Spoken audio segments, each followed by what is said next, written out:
അസ്സലാമു അലൈക്കും വറഹ്മത്തുള്ള. 5ാം ക്ലാസ്സിന് 20/7/2026 കിതാബുൽ ഫിഖ് ആയിരുന്നു എക്സാം. അപ്പോൾ നമുക്ക് ആ എക്സാമിൻ്റെ ചോദ്യപേപ്പർ നോക്കി ആൻസർ ഒക്കെ ശരിയാണോ എന്നത് ചെക്ക് ചെയ്യാം. ആദ്യം യോജിച്ചത് ചേർക്കാൻ വേണ്ടിയിട്ട് നമുക്കിവിടെ മുകളിൽ കുറച്ച് വേർഡ്സുകൾ തന്നിട്ടുണ്ട്. മന്ദൂബ് നിസ്കാരം നിബന്ധനയാണ്, ഒരു ദിവസം വുളൂ അനിവാര്യമാണ്, ഹലാലാണ്. ഇത് നമുക്ക് അതിൻ്റെ ചോദ്യങ്ങൾ താഴെ ഉണ്ട്, അവിടെയൊക്കെ എഴുതി കൊടുക്കാനാണ്. 1 നിസ്കാരം സഹിഹാവാൻ ഇതിലെന്താണ് ഓപ്ഷൻ? വുളൂ അനിവാര്യമാണ് എന്നത് അവിടെയൊക്കെ എഴുതി കൊടുക്കണം. ഇനി 2 മുബാഹിന്റെ മറ്റൊരു പേരെന്താണെന്ന്. മുബാഹിന് എന്താണ്? ഹലാല് എന്നാണ് അല്ലേ, അതെഴുതാം. ഇനിയോ സുന്നത്തിന്റെ മറ്റൊരു പേര്, അത് മന്ദൂബാണ് അല്ലേ, നമുക്ക് എല്ലാവർക്കും അറിയാം അതൊക്കെ അല്ലേ, അതൊക്കെ എഴുതിയിട്ടുണ്ട്. ഇനിയോ മുസ്ലിമിന്റെ ശാരീരികമായ മഹത്തായ ഇബാദത്ത്, അത് നിസ്കാരമാണ്, അതവിടെയൊക്കെ എഴുതാം.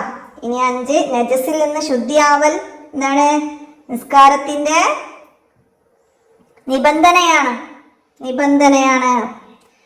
ഹലിൽ നിന്ന് കുറഞ്ഞത് അത് ഒരു ദിവസം, അവിടെ എഴുതാം. സാധാരണ 6 7 കൂടിയാൽ 15 എന്നൊക്കെ നമ്മൾ പഠിച്ചത്, അപ്പോൾ അവിടെ ഒരു ദിവസം എന്നത് നമുക്ക് എഴുതാം. ഇനി ശരിയും തെറ്റും അടയാളപ്പെടുത്തണം. നമുക്ക് നോക്കാം. ചോദ്യങ്ങൾക്ക് നേരെ ശരിയാണെങ്കിൽ ശരി അടയാളപ്പെടുത്താം, തെറ്റാണെങ്കിൽ തെറ്റ് അടയാളപ്പെടുത്താം. ഓരോ വ്യക്തിക്കും നിർബന്ധമായതാണ് ഫർള് ഐന്, അത് ശരിയാണ്. ഓരോ വ്യക്തിക്കും നിർബന്ധമായതാണ് ഫർള് ഐന്. 2 നഷ്ടപ്പെട്ട നിസ്കാരം ഖളാ വീട്ടണം, അതും ശരിയാണ്, നമുക്കവിടെ ശരി അടയാളപ്പെടുത്താം. 3 നജസ് എന്നാൽ നിസ്കാരം ശരിയാവുന്നതിന് തടസ്സമാകുന്ന മാലിന്യങ്ങളാണ്, അതും ശരിയാണ്. നജസ് എന്നാലേ നിസ്കാരം ശരിയാവുന്നതിന് തടസ്സമാകുന്ന മാലിന്യങ്ങളാണ്. അടുത്തത് നജസ് കൂടുതലോ കുറവോ എന്ന് തീരുമാനിക്കുന്നത് പതിവനുസരിച്ചാണ്, എന്താണ്? ശരിയാണ്, നമുക്ക് ശരി അടയാളപ്പെടുത്താം. ഇനി 5ാമത്തത് സ്ത്രീകളുടെ ഗർഭാശയത്തിൽ നിന്ന് പുറപ്പെടുന്ന രക്തങ്ങൾ 2 ഇനമാണ്, അത് തെറ്റാണ്. 3 ഇനങ്ങളുണ്ട് അല്ലെ, 2 ഇനമാണ് എന്നത് അവിടെ തെറ്റാണ്. അടുത്തത് കിബിലയിലേക്ക് തിരിയൽ ഉളൂഹിന്റെ ഫർളാകുന്നു, ആണോ? അല്ല, തെറ്റാണ്. കിബിലയിലേക്ക് തിരിയൽ ഉളൂഹിന്റെ സുന്നത്താണ്. ഇനി ഉത്തരം എഴുതാനാണ്. ഫർള് കിഫായ എന്നാൽ എന്ത്? സമൂഹത്തിൽ ഒരാൾ ചെയ്താൽ മതിയാകും, ആരും ചെയ്തില്ലെങ്കിൽ എല്ലാവരും കുറ്റക്കാരാകും, ഇതാണ് ഫർള് കിഫായ. ഫർള് കിഫായ സമൂഹത്തിൽ ഒരാൾ ചെയ്താൽ മതിയാകും, ആരും ചെയ്തില്ലെങ്കിൽ എല്ലാവരും കുറ്റക്കാരാകുന്ന കാര്യമാണ് ഫർള് കിഫായ. ഇനി ആ ഇളവുള്ള 3 നജസുകൾ എഴുതണം. ഇളവുള്ള 3 നജസുകൾ: മുറിവ്, മുഖക്കുരു, ചോരക്കുരു മുതലായവയുടെ രക്തം, ജലം, ഇല്ലെങ്കിൽ മുഅല്ലലായ അന്യരക്തം, ഹൈള് രക്തം, ഇങ്ങനെ നമുക്ക് ഇഷ്ടമുള്ളത് എഴുതാം. അടുത്തത് പ്രസവ രക്തം എന്നാൽ എന്ത്?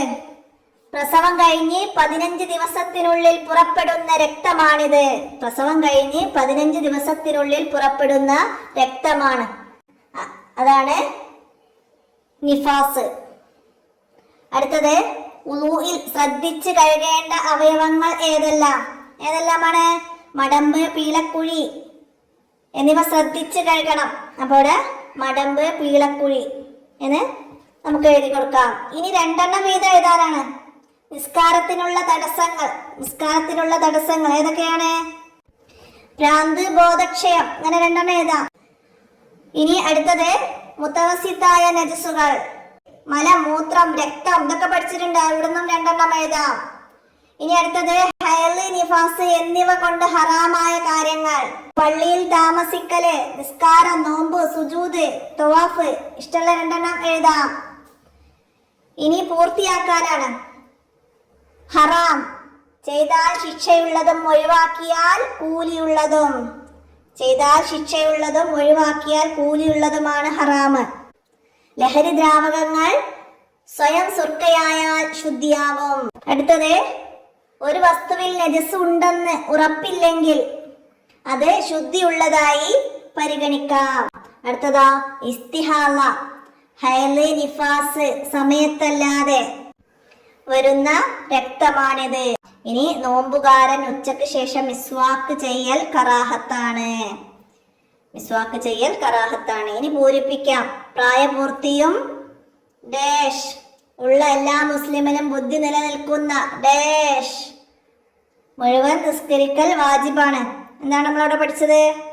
പ്രായപൂർത്തിയും ശുദ്ധിയും ഉള്ള എല്ലാ മുസ്ലിമും ബുദ്ധി നിലനിൽക്കുന്ന കാലം മുഴുവനും നിസ്കരിക്കൽ വാജിബാണ്. അപ്പൊ അവിടെ നമ്മള് പ്രായപൂർത്തിയും അവിടെ ഉണ്ട്, ശുദ്ധിയും നമ്മളവിടെ എഴുതി കൊടുക്കണം.